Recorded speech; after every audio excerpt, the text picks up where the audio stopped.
Os voy a exponer lo que es la reforma laboral, que como os imagináis, y si no os lo comento yo, no ha estado hecha precisamente para los deportistas.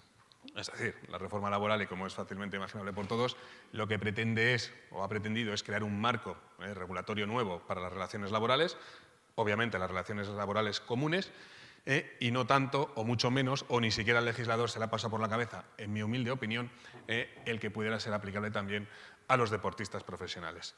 No obstante, dicho lo cual, lo cierto es que sí que hay determinadas cuestiones, determinadas situaciones que sí que podrían traerse al ámbito de las relaciones laborales, que como sabéis son especiales, de los deportistas profesionales con sus clubes y por supuesto también en el fútbol. Vamos a empezar. ¿Cuáles son los pilares de la reforma laboral? Me imagino que los habéis oído 1000 veces, pero ahora lo que sí quiero trasladaros es en qué consisten específicamente y cómo, en su caso, pueden llegar a afectar a los deportistas profesionales o a los futbolistas. Por supuesto también esto lo podéis aplicar a las relaciones laborales comunes pues que tengáis en vuestras empresas o que tengáis de trabajadores dependientes de todos vosotros. O sea, por decirlo así, también va a ser una cierta cultura general. Bien, el despido colectivo. Hasta ahora era lo que conocíamos todos como el famoso ERE, Expediente de Regulación de Empleo.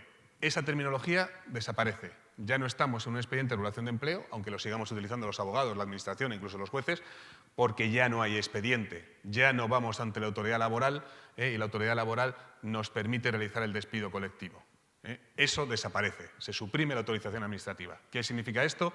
Que ahora el empresario va a decidir ejecutar el ERE, el despido colectivo, va a tener que negociarlo como se hacía anteriormente con la representación de los trabajadores, pero la decisión es suya.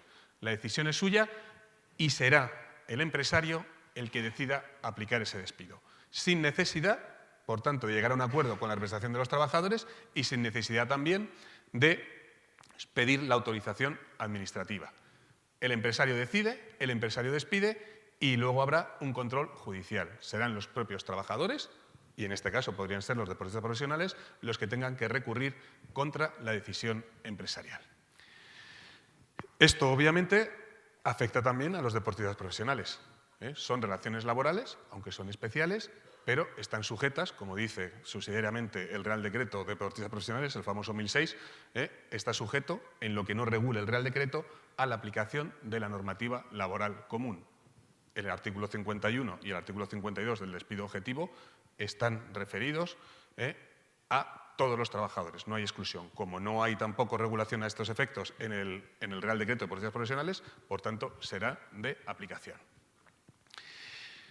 Cuestión importante también, que ahora, en el despido colectivo, ya en la reforma Zapatero, pero ahora también se incide en ello, cuando no hay una representación legal de los trabajadores, lo que se puede hacer para tramitar un expediente de regulación de empleo o actual despido colectivo es simple y llanamente acudir a una elección entre los trabajadores afectados, se forma una comisión de trabajadores o incluso los propios trabajadores, los deportistas profesionales en este caso, pueden dar lugar o pueden elegir que ser representados por el sindicato, en este caso sería la AFE, y negociar el despido colectivo con el empresario.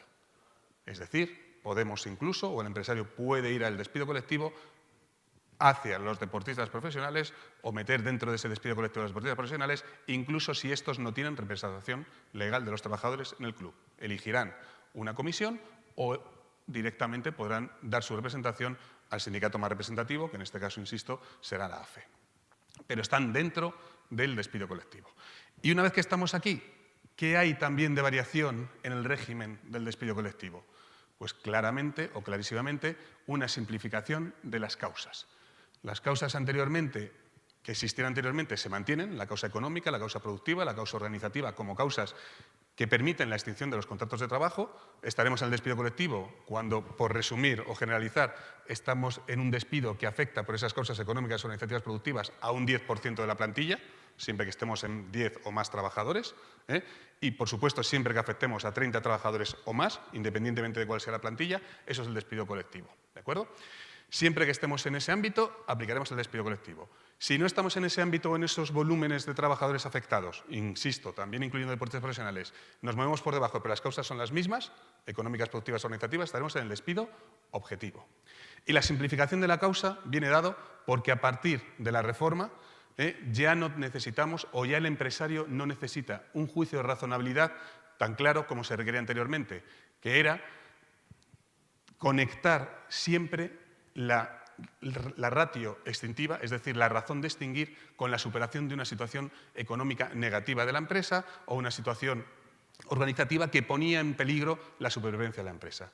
Ahora no, desaparece ese juicio de razonabilidad y directamente lo que hace la reforma, que afecta muchísimo, como os imagináis, y ya lo sabéis por las noticias de prensa, a todas las empresas, pero también podría afectar a los clubes de fútbol, a los clubes deportivos, es simple y llanamente un juicio o una situación de conexión entre razones económicas, cualquier situación económica, organizativas, productivas, en cuanto haya algo que afecte a la competitividad, que mejore la competitividad y la productividad de la empresa. Y expresamente, en situaciones económicas, directamente lo que dice la ley es cuando existan unas pérdidas actuales o previstas, esto ya se decía en la anterior normativa con la reforma Zapatero, pero ahora, donde está el gran cambio es que incluso en disminución persistente de ingresos o ventas, y dice la ley, en todo caso se entenderá que existe esa disminución persistente de ventas o ingresos en cuanto estos se den en 3 trimestres consecutivos.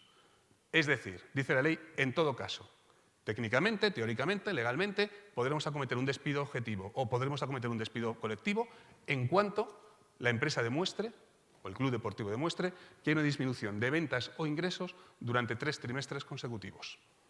Esta es la gran simplificación de la causa para el despido colectivo. Además, como os digo, de la otra simplificación formal, que es la inexistencia actual de autorización por parte de la autoridad laboral administrativa. Fijaos también que la ley dice, en todo caso, 3 trimestres consecutivos. En todo caso, luego significa, o así entiendo yo y entendemos también muchos abogados, que también con trimestres inferiores, es decir, con 2 trimestres, también se podría acreditar la causa. El en todo caso es un mínimo, no un máximo.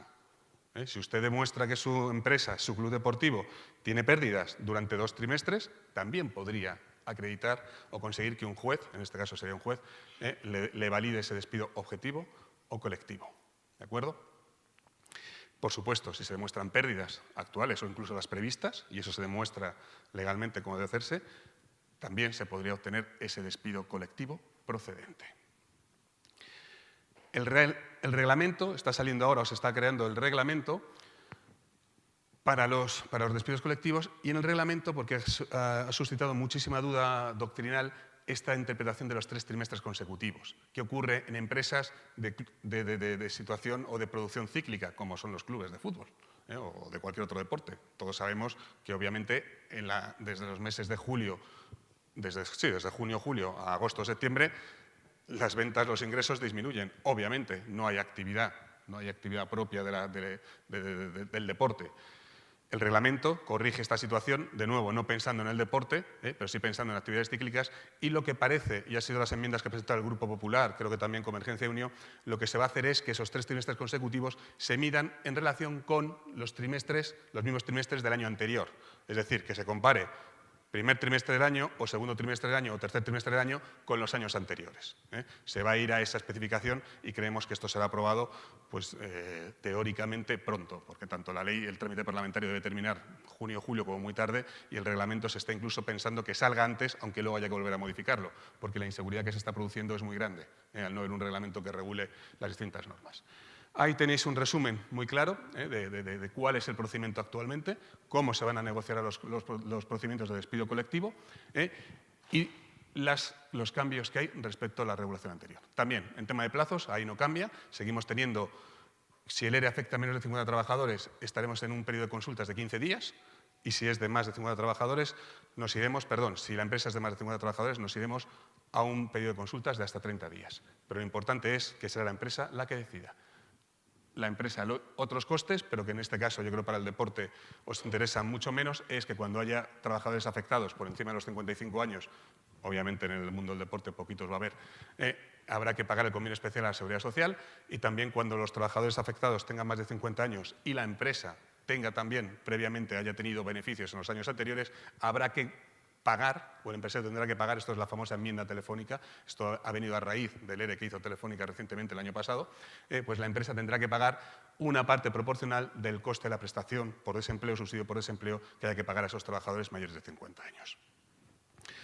Y además también habrá en empresas de más de 50 trabajadores, cuando se despida, cuando se haga un despido colectivo, también, cuando el despido colectivo afecte a más de 50 trabajadores, habrá que hacer un plan de recolocación. Las empresas de recolocación aquí se van, obviamente, a forrar, como os imagináis, porque es obligatorio en todos los seres de más de 50 trabajadores afectados. Aquí sí que difícilmente va a ser aplicable en el ámbito del deporte profesional, porque raramente va a haber una agencia de colocación que se dedique a gestionar los fichajes, o en ese caso desaparecería mucho de vuestro papel, obviamente, como representantes de jugadores. En definitiva, mayor libertad y mayor posibilidad de proceder al despido colectivo. También, y esto es con carácter general, desaparecen los ERES o los despidos colectivos con los precios que había anteriormente. Con los precios me refiero a las indemnizaciones que se pagaban anteriormente, las prejubilaciones y todo este tipo de características van a desaparecer o se van a reducir muchísimo. Ahora mismo, anteriormente, la autoridad laboral no daba la autorización y el trabajador volvía a la empresa, el despido era nulo, hasta que no había autorización de la autoridad administrativa no se podía despedir. Ahora, en el despido colectivo, el empresario decide, como os indicaba. Si el juez considera que las causas no están acreditadas, lo que se va a proceder lo que se va a producir es la improcedencia. Los famosos 45 días, o en el ámbito de los deportistas estaremos hablando de las 2 mensualidades por año trabajado. ¿De acuerdo? 45 días hasta la reforma y 33 días desde la reforma.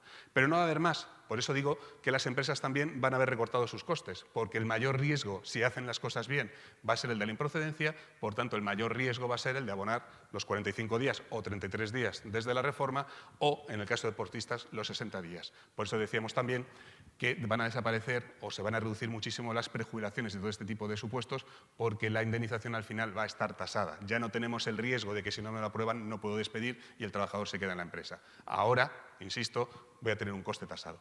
Esto siempre que se haga bien, que se siga el procedimiento legal. Solo habrá nulidad si el procedimiento legal no se sigue o se producen supuestos que son muy raros de violencia, coacción, abuso de derecho, fraude, etcétera, que obviamente, como os imagináis, no ocurren prácticamente nunca. Aplicable, y esa es la idea que os transmito, aplicable a los deportistas profesionales. Teóricamente ahora también, y al margen de otras consideraciones prácticas, va a ser más fácil, o debería ser, o podría ser más fácil para los clubes deportivos aplicar los expedientes de regulación de empleo, los antiguos expedientes de regulación de empleo, ahora los despidos colectivos o los despidos objetivos individuales sobre jugadores. Esto ya viene también antes incluso de la reforma de Zapatero, y por supuesto la actual, el despido objetivo individual, que no estaba contemplado para nada por el Real Decreto de Deportistas Profesionales, y además era incluso contradictorio porque no se amortiza un defensa central o un lateral izquierdo, no se amortiza el puesto de trabajo, no desaparece. Por eso siempre la doctrina decía que no cabe el despido objetivo individual. Pero eso ha cambiado, y ya no se necesita amortizar el puesto de trabajo para aplicar también el despido objetivo individual al deportista profesional. En definitiva, también, como digo, una mayor facilidad para la extinción de contratos individuales. Despido individual no afecta a los deportistas profesionales. No está afectando a las relaciones laborales especiales. Por tanto, aquí seguimos igual. El deportista profesional tendrá su contrato, tendrá su indemnización prevista y, si no la tiene prevista, aplicaremos el mínimo legal de las 2 mensualidades, o lo que el juez decida en función de las circunstancias concurrentes. La reforma aquí, para el despido individual, solo afecta a los trabajadores ordinarios. Os explico muy rápidamente, por cultura general, para aquellos que no lo conozcáis, cómo se hace el cómputo ahora famoso de los 45 a los 33 días. Regla de oro. Trabajador que tuviera, en el momento en que se aprobó la reforma, 16 o más años de antigüedad, esa persona ya no genera más indemnización por despido improcedente. Cada 8 años de indemnización a 45 días, que era el antiguo cómputo, 8 por 45, 360. Cada 8 años de antigüedad se generaba un año de salario como indemnización. A partir de la reforma, como sabéis, 33 días por año con un máximo de 2 anualidades, pero los trabajadores que tenían antigüedad previa conservaban los 45 días por año para el despido improcedente hasta la reforma. Esto traducido, o para que todos lo entendáis, es que trabajadores con antigüedad superior a 16 años, igual a superior a 16 años, ya no generan indemnización. ¿De acuerdo? Están topados, ya tienen las 2 anualidades. 2 anualidades, 16 años de antigüedad, a razón de 45 días de salario por año de servicio, te topas en 2 anualidades. Los trabajadores que tuvieran menos de esos 2 años de antigüedad, las nuevas contrataciones, generarán la indemnización de 33 días por año a partir de la reforma y con un máximo, con un tope de 2 anualidades. Y trabajadores antiguos, pero que no tuvieran los 16 años de antigüedad, van a generar una indemnización a 45 días hasta ese momento de aprobarse la reforma. Imaginaos que tienen 10 años de antigüedad. Con 10 años de antigüedad se generaba 1 año y 3 meses de indemnización. Pues van a seguir generando antigüedad a razón de 33 días por año, indemnización a razón de 33 días por año, hasta que lleguen a los 2 años. ¿De acuerdo? A los 2 años de indemnización. Cuando se llegue allí, quedarán topados. Esto únicamente, insisto, como cultura general.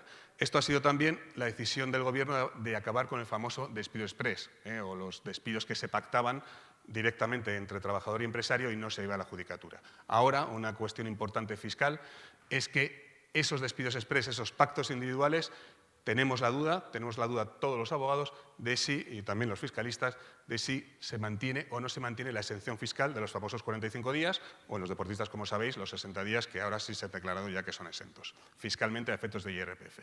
Si hacemos ese pacto individual privado y no vamos al SMAC, al antiguo SMAC, que ya prácticamente nadie iba, o al ámbito judicial, tenemos un riesgo, porque ha desaparecido de la ley la posibilidad de reconocerlos por pacto privado, tenemos un riesgo de que nos digan que fiscalmente esa indemnización no es exenta y que se nos diga que es un mutuo acuerdo. Insisto, porque la ley, en un exceso de celo, en mi opinión, del legislador, se ha cargado absolutamente la posibilidad de hacer, o teóricamente, mejor dicho, la posibilidad de pactar los despidos sin tener que llegar a la resolución judicial, o al menos al SMAC. Movilidad geográfica y modificación y sustitución de las condiciones de trabajo. Movilidad geográfica, como os imagináis, en los deportistas profesionales difícilmente va a ser aplicable. Porque a ver cómo trasladamos a un deportista profesional de una región a otra si no es por la vía de la cesión, ¿no? Pero sí las modificaciones sustanciales de condiciones de trabajo. Aquí sí que hay un importante cambio legislativo de nuevo, que el legislador lo que pretende es evitar los despidos colectivos que hemos explicado antes, pero dando una mayor flexibilidad, muchísima mayor flexibilidad a las empresas para cambiar las condiciones de trabajo pactadas con los trabajadores. Y esto afecta también a los deportistas profesionales, porque, insisto, no hay ninguna exclusión en el régimen legal y el régimen legal de los deportistas profesionales sí que establece subsidiariamente la aplicación del Estatuto de los Trabajadores. Bien, ¿qué cambios hay? Tanto en traslado como en modificación sustancial de las condiciones de trabajo, antes se exigía, de nuevo lo que os decía antes, una conexión de razonabilidad entre la medida y la situación de la empresa. Tenía que servir para mejorar, para corregir algo que funcionaba mal. Y muy claramente nuestros tribunales lo exigían así. Ahora, directamente, se suprime ese juicio de razonabilidad y se dice que se considerarán causas para proceder a modificar lo pactado en contrato o en convenio colectivo, causas como la competitividad, productividad, organización técnica del trabajo o, en caso de traslado que no aplica a deportistas profesionales, las contrataciones de la propia actividad. Competitividad, productividad son términos absolutamente genéricos. Yo lo he mirado, en la ley no se establece, no hay ninguna definición laboral de competitividad ni de productividad. Competitividad es la mayor capacidad de competir. La capacidad de competir medida en el ratio que se elija, y la productividad es producción por unidad de persona o de obra. No hay más.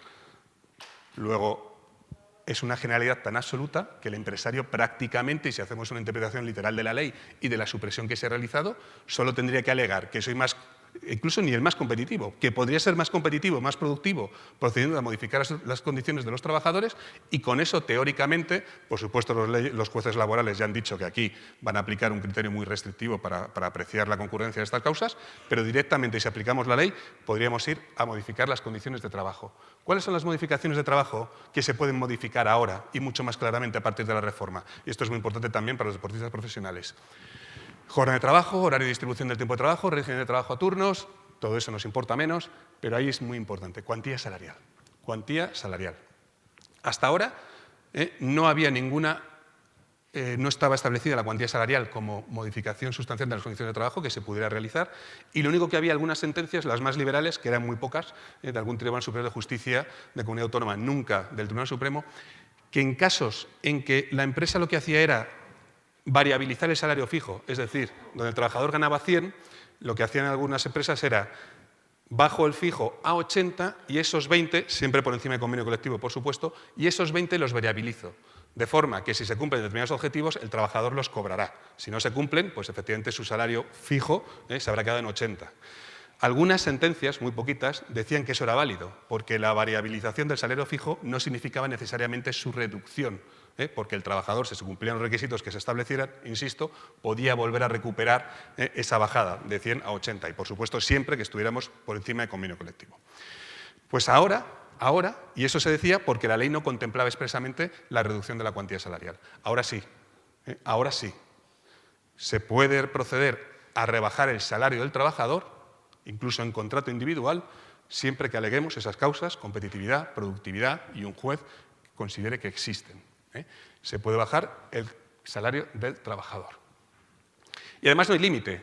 La ley no establece ni dice la reforma que tendrá que ser nunca por debajo del convenio colectivo o situación similar. Hay que entender que sí, pero, insisto, no fija límites.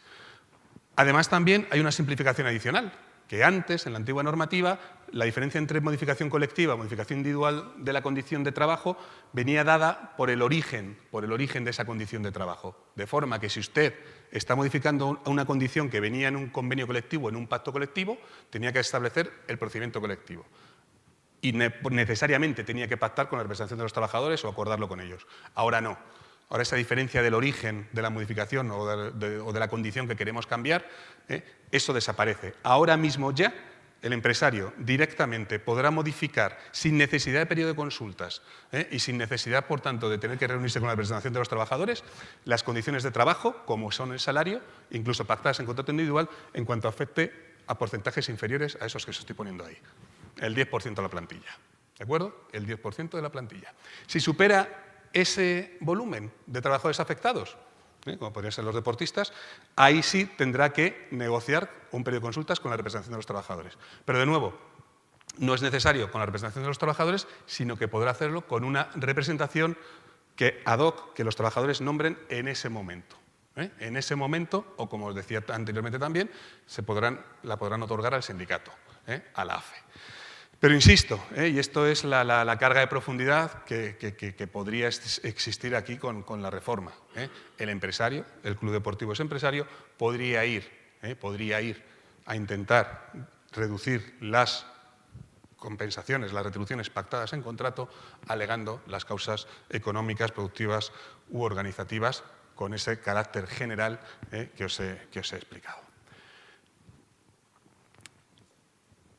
Simplemente, cuando las modificaciones que se quieren hacer, las modificaciones colectivas que se quieren hacer, estén establecidas en convenio colectivo, entonces sí, la ley establece que habrá que seguir un procedimiento que es el del artículo 82.3 del Estatuto de los Trabajadores. Pero esto solo afecta a aquellas condiciones que estén en convenio colectivo.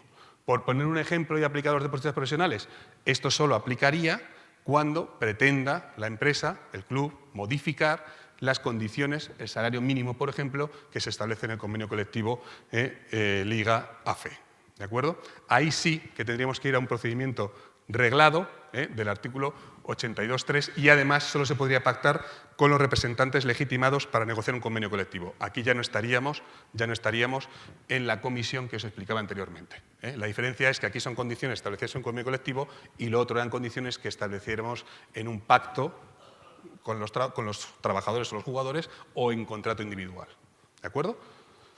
Diferencia aquí, pues esto afectaría a las condiciones establecidas en el convenio AFE, Liga-AFE, y no afectaría o se seguiría el anterior procedimiento en los contratos individuales, que como os imagináis y como sabéis todos, pues es la mayoría de la retribución de los jugadores está fuera de lo que marca el convenio, está por encima, por lo menos en la primera división. Más cuestiones.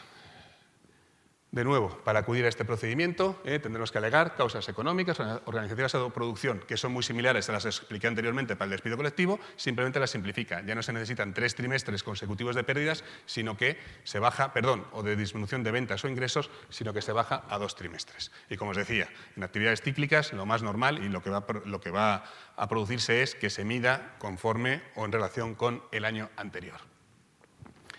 Se produce un procedimiento de consultas, ¿de acuerdo? O de negociación con la representación de los trabajadores, y si no se llega a acuerdo, y esto es una de las cosas que más ha molestado a los sindicatos y una de las causas que va a motivar recursos de inconstitucionalidad en los próximos meses, es que se ha decidido que sea la Comisión Consultiva Nacional de Convenios Colectivos la que pueda decidir si se aplica o no se aplica. Los sindicatos entienden que esto tiene que ser objeto de regulación judicial, por lo menos, o de solución judicial, y no un órgano arbitral como es la Comisión Consultiva de Convenios Colectivos. Y negociación colectiva, y muy rápido, para darle la palabra a Félix. Ahora mismo también el convenio colectivo de empresa va a disponer por encima del convenio sectorial en todas aquellas materias que tenéis ahí reflejadas. Es decir, y llevado de nuevo a la situación de los clubes deportivos, pasa que creo que en la práctica su aplicación es muy complicada. El convenio de empresa, el convenio que el club pueda establecer con los representantes de los trabajadores, se impondría al convenio colectivo sectorial, en este caso el del fútbol. Se podría imponer. Ahora bien, ¿eso se puede pactar con los representantes de los trabajadores que no son los representantes de los trabajadores de los jugadores?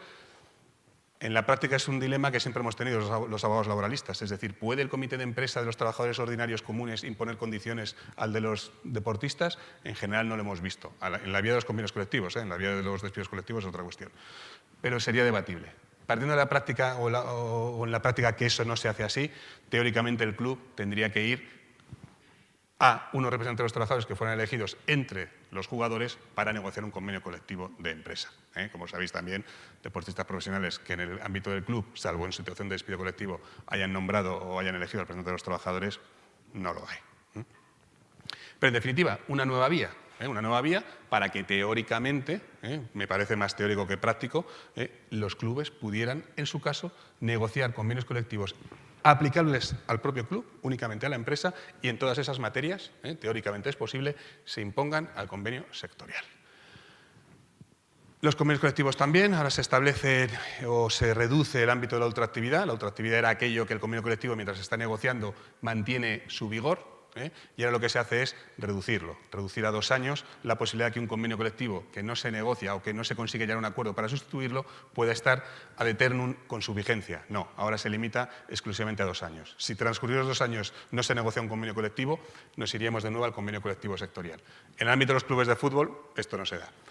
Ocurriría así el convenio colectivo que un club pactara con sus deportistas profesionales, con sus jugadores de fútbol, se derogara, no llegaran a una negociación en 2 años para sustituirlo y entonces se aplicaría el sectorial.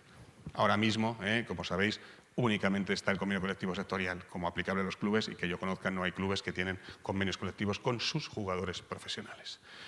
Voy a ser breve, que ya sé que he dicho en palabras de un abogado, es difícil de creer, pero realmente lo voy a hacer. Voy a hablar de 2 temas que están muy de actualidad y que en alguna medida uno de ellos os puede afectar a vosotros, el otro pues espero que no, pero en cualquier caso creo que es importante que lo conozcáis. Voy a hablar primero del plan de control tributario que ha sido recientemente publicado por la Administración porque creo que afecta de manera directa y clara a los artistas y deportistas. Y luego voy a hablar de la reciente medida que ha introducido el Gobierno en Real Decreto de Medidas Urgentes relativa a la tributación de patrimonios ocultos. Empezando por el principio, esta es la que espero que no os afecte a vosotros, la otra pues es posible que sí.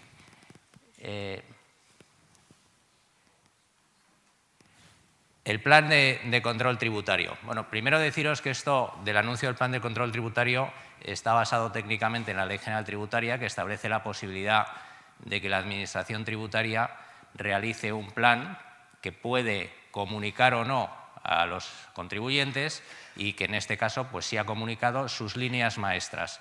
Lo que no tiene por qué hacer la Administración tributaria es contar en detalle qué es lo que va a hacer. Lo que normalmente cuenta son las líneas maestras del plan. El plan que ha anunciado es continuación de un plan anterior, que no sé si os sonará, pero que se llamaba, no sé si os sonará porque lo hayáis sufrido, o sea, no, que era el plan 12.500. Quiero decir, el anuncio ha causado mucho eco, o se han hecho mucho eco los medios de él en cuanto pues, que afecta a deportistas y deportistas, artistas y deportistas, ahora veremos cómo, pero no es algo realmente novedoso. Pues, desgraciadamente, los que estamos en el sector pues estamos sufriendo la inspección de nuestros clientes desde hace bastante tiempo y el plan este 12.500 fue el precursor pues, de este plan específico que se ha anunciado a bombo y platillo. Las directrices del plan nuevo pues, las tenéis ahí: comprobación e investigación del fraude, control en fase de recaudación y colaboración con las comunidades autónomas. A vosotros, como esto es muy técnico y os dirá poco, pues nos vamos a quedar fundamentalmente en la parte que es comprobación e investigación del fraude, es decir, qué van a hacer los inspectores de Hacienda, que eso es lo que quiere decir. Bueno, pues ahí lo tenéis. La verdad es que esto es un extracto de lo que aparece en el BOE y si os fijáis, pues pone los pelos de picos pardos, pero ya digo que no es para que nos preocupemos ahora, porque ya teníamos que estar preocupados antes. Fundamentalmente, lo que se está diciendo es que Hacienda pone el ojo en artistas y deportistas y que va a ver qué es lo que están declarando y dejando de declarar. Y que ese ojo que va a poner en artistas y deportistas lo va a poner muy, muy especialmente en aquellos que operen a través de sociedades. Bien, el que operen a través de sociedades ya nos da una pista de por dónde va Hacienda. Y es decir, que esto no solo afecta a vuestros representados, sino que también os puede afectar a vosotros. Quiero decir, a aquellos de vosotros que canalicéis vuestra actividad a través de sociedades, facturéis vuestros servicios a través de sociedades y vosotros mismos facturéis a vuestra propia sociedad. Es decir, si estáis en esta situación, que estáis canalizando vuestra actividad a través de una sociedad, estáis en el mismo ojo del gran hermano. No penséis que esto solo afecta a vuestros representados, os afecta a vosotros también. Yo no estoy aquí para meter miedo, estoy aquí para dar información. ¿Quiere ello decir que lo que estáis haciendo está mal? Pues no tiene por qué. A lo mejor vuestra actuación profesional está perfectamente sustentada y canalizada. Lo que sí os digo es que Hacienda, ¿qué es lo que va a hacer? Si detecta este tipo de actuaciones, que normalmente las detecta por los mecanismos declarativos que ya tiene, no os voy a hablar de modelos porque es una pereza y no... Pero bueno, hay modelos de declaración que hacen posible que Hacienda sepa quién está canalizando su actuación a través de sociedades. Y una vez que detecta esto, pues les meten un plan y les inspecciona. Cuando llega la inspección de Hacienda, ¿qué es lo que va a ver? Pues lo primero en lo que se va a fijar es en los gastos que se han introducido en la sociedad. Eso estoy pensando de momento en vuestra actuación. Luego, si queréis, nos vamos un poco a la de los artistas y los deportistas.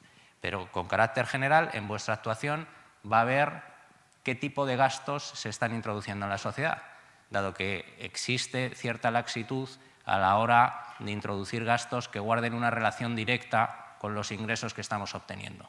De modo que todos aquellos gastos que entiendan que no tienen una correlación directa con los ingresos los van a eliminar.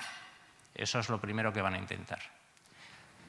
Lo segundo que van a intentar, y esto sí guarda mucha relación ya con los artistas y los deportistas, es ver si la existencia de esa sociedad tiene sentido o no tiene ningún sentido. Es decir, ¿los servicios tienen lógica ser prestados a través de una sociedad o los debería yo prestar directamente como persona física? ¿La sociedad a través de la que estoy prestando los servicios cuenta con medios para prestar esos servicios o el único medio que tiene soy yo mismo? Si estoy en el segundo caso, es decir, que tengo una sociedad que realmente no cuenta con medios, tengo una sociedad cuya existencia es un tanto forzada, quizás la Inspección de Hacienda, y digo quizás porque hay que ir caso a caso, lo que pueda pretender es eliminar el efecto de la facturación a través de la sociedad e imputar a la persona física directamente todas las rentas. En resumen, lo que puede pretender es que se tribute de acuerdo con el tipo del IRPF y no de acuerdo con el tipo del impuesto sobre sociedades.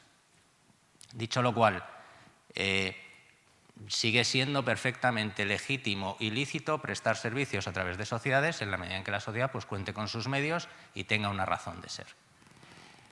En cuanto a los deportistas y artistas, afecta mucho más de momento a artistas. En deportistas, donde se está yendo, pues como seréis perfectamente conscientes, a las sociedades de explotación de derechos de imagen. La verdad es que no hay deportistas de equipo que canalicen, porque no pueden, su actividad a través de una sociedad, pero tampoco hay deportistas individuales, o casi no los hay, que presten sus servicios a través de sociedades. Fundamentalmente porque hablo de tenistas, golfistas y demás, porque fundamentalmente quien les contrata no admite la prestación de servicios a través de sociedad. Sin embargo, casi todos los deportistas, incluidos los de equipo, sí constituyen sociedades de explotación de derechos de imagen y esas sociedades también están en la actualidad siendo objeto masivo de inspección por parte de la Inspección de los Tributos. Ahí que andan buscando, pues si la valoración de los derechos es apropiada y otra vez si la sociedad cuenta con medios materiales y personales suficientes como para justificar su existencia. Bueno, pues probablemente no lo haya pretendido, pero haya sembrado el pánico en alguien. La segunda cuestión que os traía simplemente a efectos un poco informativos, pero que también puede tener pues, cierta trascendencia dependiendo pues, de nuestros representados o de la persona en cuestión, pues es el tema de la regularización de los patrimonios en el extranjero o no en el extranjero, porque ahora, sinceramente, tenemos dudas de que no afecte también a los patrimonios no declarados existentes en España.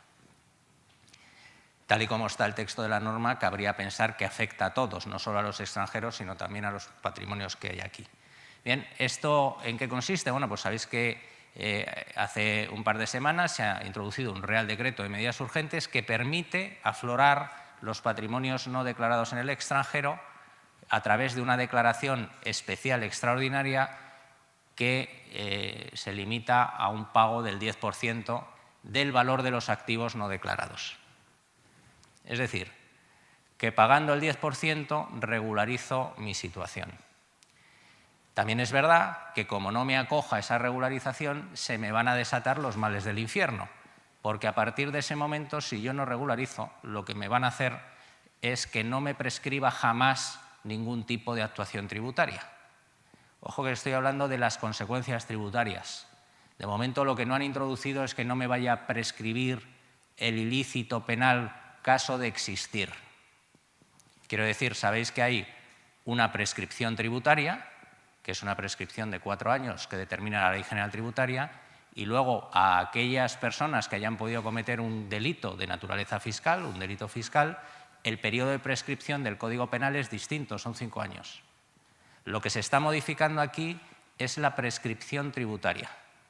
Es decir, que como la gente que esté en esta situación no regularice su situación, la posibilidad de la Administración de sancionarle por lo no declarado no va a prescribir. ¿Vale? Aparte de que las sanciones que se le puedan imponer van a ser muy, muy gravosas.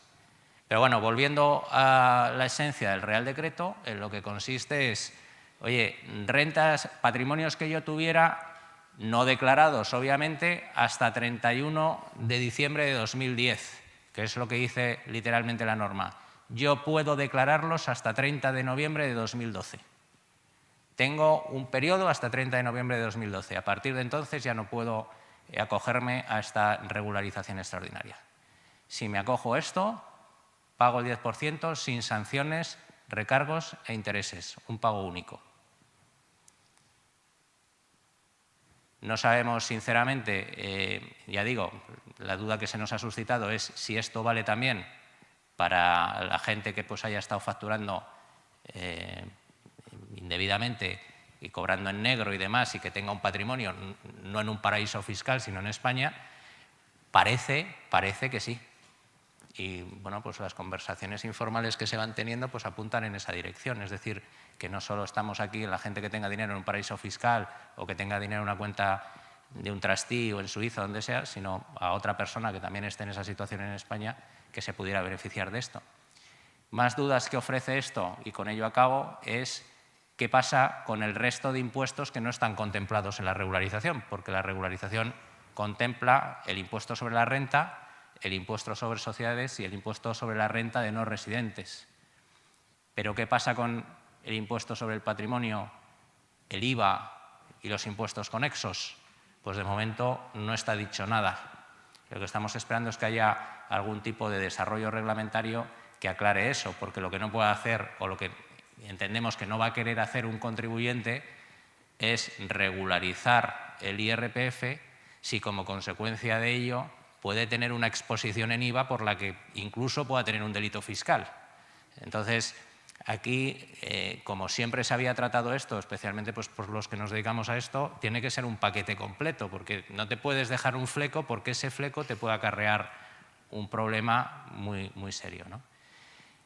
Bueno, esto es lo que he sido breve, ¿eh? O sea, lo anuncié y lo he cumplido sin que sirva de precedente.